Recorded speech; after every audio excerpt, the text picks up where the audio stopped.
जय हिंद, वंदे मातरम। दोस्तों, तो कैसे हो आप सभी। उम्मीद करता हूँ आप सभी अच्छे ही होंगे। तो हर दिन की तरह मेरे एमपी न्यूज़ चैनल में आपका एक बार फिर स्वागत है। मध्य प्रदेश की हर खबर पाने के लिए आप हमारे चैनल से जुड़े रहिए और चैनल को सब्सक्राइब कर लीजिए। तो आखिर क्या हमारे मध्य प्रदेश सरकार ने बड़ा फैसला लिया है, तो जानते हैं। बोर्ड रिजल्ट 2022, क्या परमाणु हमला करने के लिए प्रधानमंत्री को राष्ट्रपति से मंजूरी लेना जरूरी होगा। सेना भर्ती योजना के विरोध में अग्निपथ पर युवा बीजेपी ने के अपने ही उठा रहे हैं सवाल। क्या है पूरा मामला, चलते हैं वीडियो में। क्या परमाणु हमला के लिए प्रधानमंत्री राष्ट्रपति से मंजूरी लेना होगा, जाने क्या है प्रक्रिया। प्रेसिडेंशियल इलेक्शन 2022, अगर भारत के सामने अपने दुश्मन पर परमाणु हमला करने की नौबत आ जाए तो पीएम निवास लोक कल्याण मार्ग से लेकर रायसीना हिल्स पर क्या गतिविधियां होंगी, इस बारे में क्या कहता है भारत का न्यूक्लियर डॉक्ट्रिन। क्या प्रधानमंत्री अपने फैसले की जानकारी राष्ट्रपति को देंगे। भैया आपको बता देते हैं कि हाईलाइट्स हुई है। युद्ध की स्थिति में परमाणु हमला करने का अधिकार किसके पास। नेशनल कमांड अथॉरिटी में है चेन ऑफ साइंस कमांड का जिक्र। राष्ट्रपति सेना के सर्वोच्च कमांडर हैं, लेकिन क्या होगा अगर भारत को अपने किसी दुश्मन पर परमाणु हमला करने की नौबत आ जाए।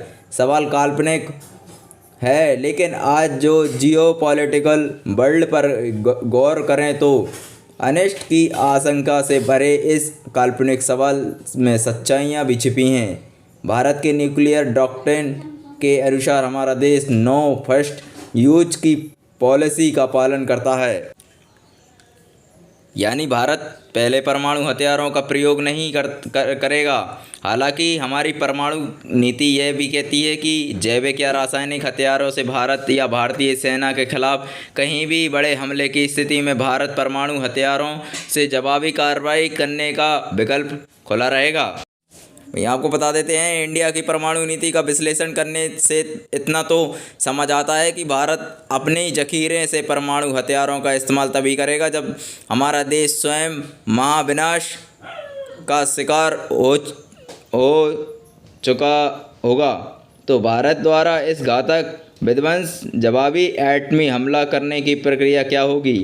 ये एक ऐसा प्रश्न है जिसका जवाब प्रधानमंत्री कार्यालय में मौजूद अति गोपनीय फाइलों में सहेज कर रखा गया है।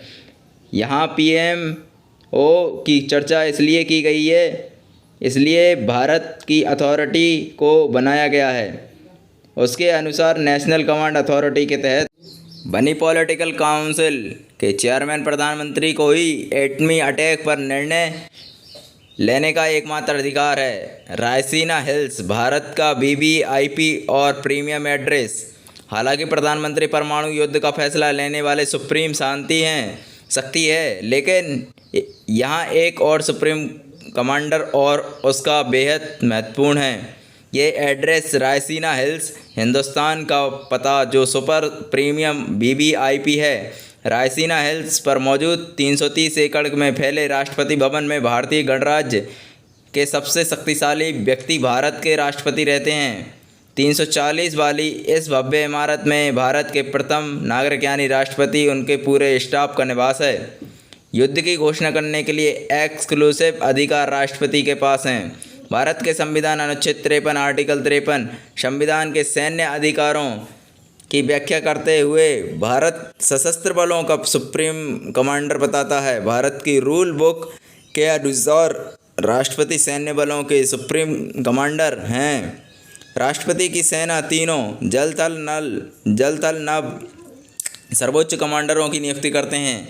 राष्ट्रपति के पास भारत की और किसी दूसरे देश के साथ युद्ध घोषणा करने का एक्सक्लूसिव, इसके साथ ही वे किसी युद्धरत राष्ट्र की शांति की घोषणा करने का विशिष्ट अधिकार रखते हैं। हालांकि राष्ट्रपति ये फैसले मंत्रिपरिषद की सलाह मानते हुए इसके अलावा किसी अंतर्राष्ट्रीय शांति और समझौता भी राष्ट्रपति के नाम से की जाती है।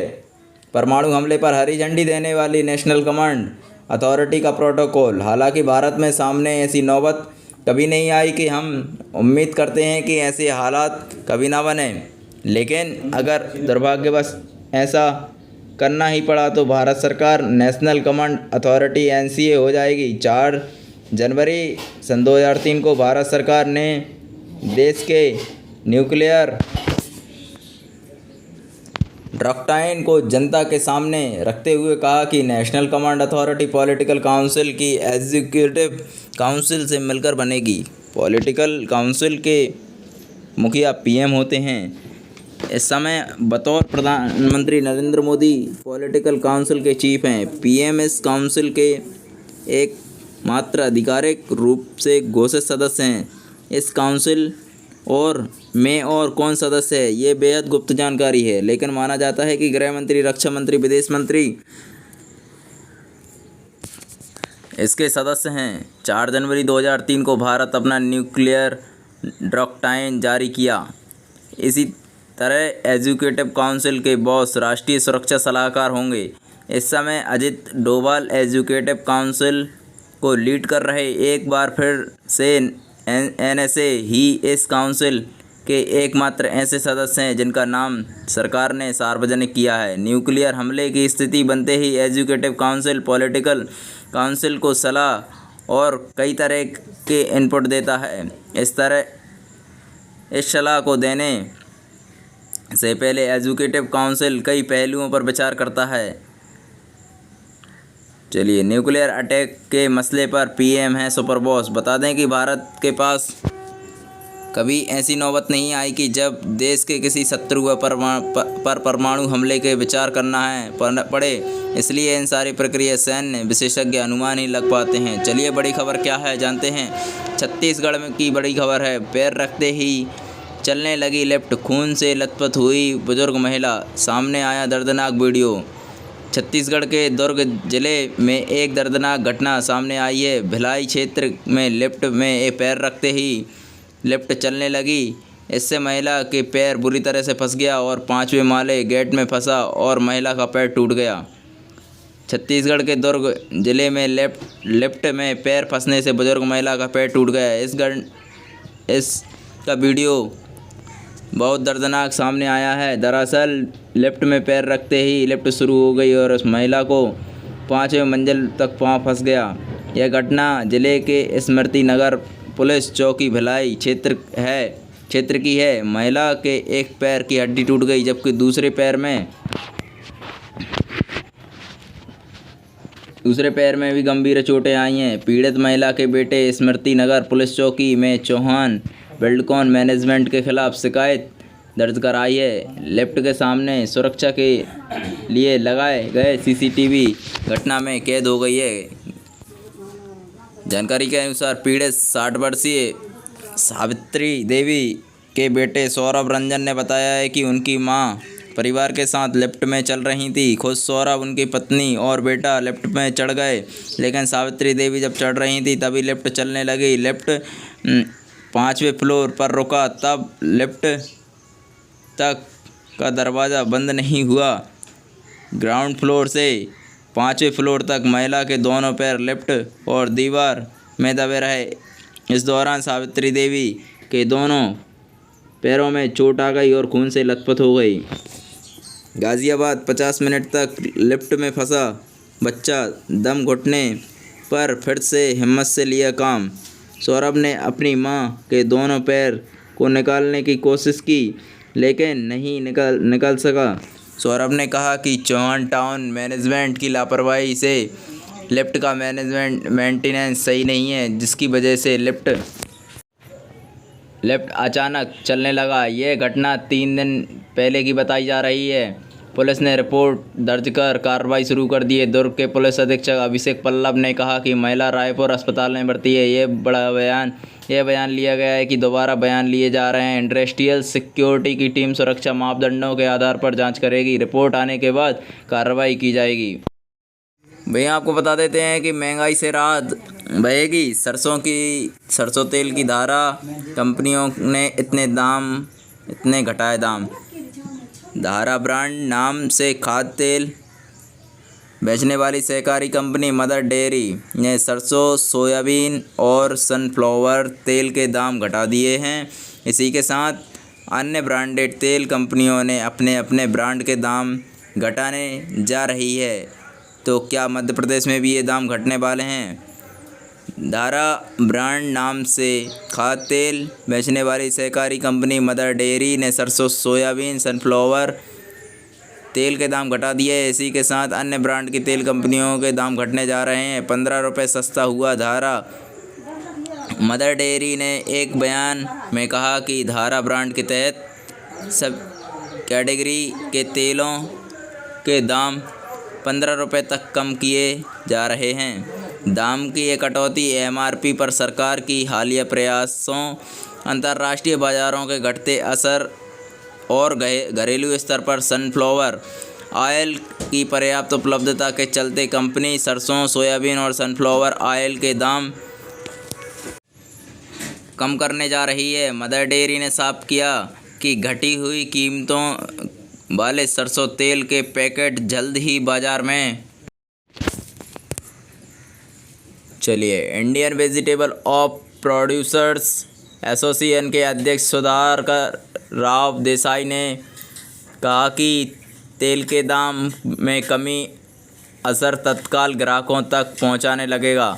अभी पाम ऑयल के दाम 7 से 8 रुपये प्रति लीटर तक गिरे हैं, जबकि सनफ्लावर और सरसों तेल के दाम 10 से 15 रुपये प्रति लीटर तक की कमी आई है। वहीं सोयाबीन ऑयल 5 रुपये लीटर तक सस्ता हुआ है। फॉर्चून तेल भी होगा सस्ता। इस बीच खाद्य तेल की सबसे बड़ी कंपनी अडानी बिमलार के मैनेजिंग डायरेक्टर अंकुश मलिक का कहना है कि कंपनी के फॉर्चून ब्रांड के तहत आने वाले लगभग सभी कैटेगरी के तेलों की एमआरपी घटाने जा रही है। बाजार ट्रेंड को देखते हुए एमआरपी में कटौती वाली पैकिंग अगले हफ्ते तक बाजार पहुंच जाएगी। चलिए, वहीं केंद्र सरकार ने कच्चे सूरजमुखी तेल का आयात शुल्क घटाया है, जबकि घरेलू स्तर पर सनफ्लावर सीड की पैदावार एक बार अच्छी हो रही है। महंगे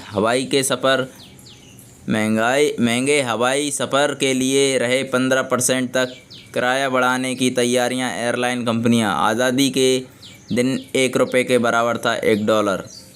भाई आपको बता देते हैं कि जुमे की नमाज पर योगी सरकार अलर्ट। चप्पे चप्पे पर पुलिस और सीसीटीवी से होगी निगरानी।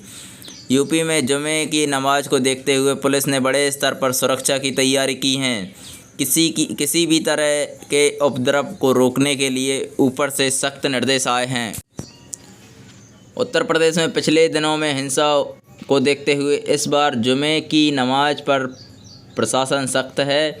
पुलिस को स्पष्ट निर्देश हैं कि उपद्रव करने वालों के खिलाफ सख्त एक्शन लिया जाए, उन्हें किसी भी कीमत पर बख्शा ना जाए।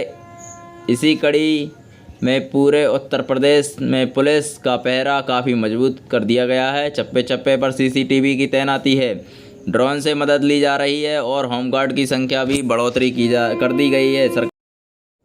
चलिए, बड़ी खबर क्या है। सबसे ज़्यादा प्रभावित हो रहे प्रयागराज में इस बार पिछली बार की तुलना में होमगार्ड, पीएसी, पैरामिलिट्री की संख्या कई गुना बढ़ा दी गई है। संवेदनशील इलाकों में 300 की संख्या सीसीटीवी कैमरे लगाए जा रहे हैं। 4 ड्रोन कैमरों की व्यवस्था भी की गई है। इसके अलावा सभी पुलिस, पीएसी और पैरामिलिट्री बलों के द्वारा फ्लैग मार्च किया जा रहा है और सीनियर ऑफिसर्स द्वारा फुल पेट्रोलिंग की कार्रवाई की जा रही है। इस बार पुलिस, पीएसी, पैरामिलिट्री बल के साथ बड़ी संख्या में मजिस्ट्रेट की ड्यूटियां भी लगाई जाएंगी। यह भी जानकारी दे दी गई है कि आज रात शहर में देहात और तमाम होटलों, सरायों, ढाबों, मंदिर, मस्जिद, गुरुद्वारा, चर्च, स्कूल, मदरसों के आसपास पुलिस, पीएसी बलों के सघन चेकिंग की जाएगी ताकि शरारती तत्वों को गिरफ्तार किया जा सके। इस बार लोगों की मदद करने के लिए प्रयागराज पुलिस ने 2 नंबर जारी किए हैं, जो कि स्क्रीन पर दिखाई दिए जा रहे हैं। चलिए भाई, आपको बता देते हैं, अब प्रशासन की इतनी तैयारियां इसलिए कड़ी करनी पड़ रही हैं कि पिछले दिनों यूपी में सड़कों पर जमकर बवाला काटा गया था, आगजनी भी हुई थी और पुलिस पर पथराव भी किया गया। प्रयागराज, कानपुर, सहारनपुर में तो स्थिति काफ़ी ख़राब थी। बाद में प्रशासन ने आरोपियों के खिलाफ बुलडोज़र कार्रवाई तो की है। इसके अलावा कई उपद्रवियों को भी गिरफ्तार किया है। तो हमारे मध्य प्रदेश की क्या बड़ी जो खबरें आती हैं वो हम हमारे चैनल पर डालते हैं। तो आज की वीडियो आपको कैसी लगी आप हमें कमेंट करके ज़रूर बताएं और मध्य प्रदेश की हर खबर पाने के लिए हमारे चैनल से जुड़े रहें।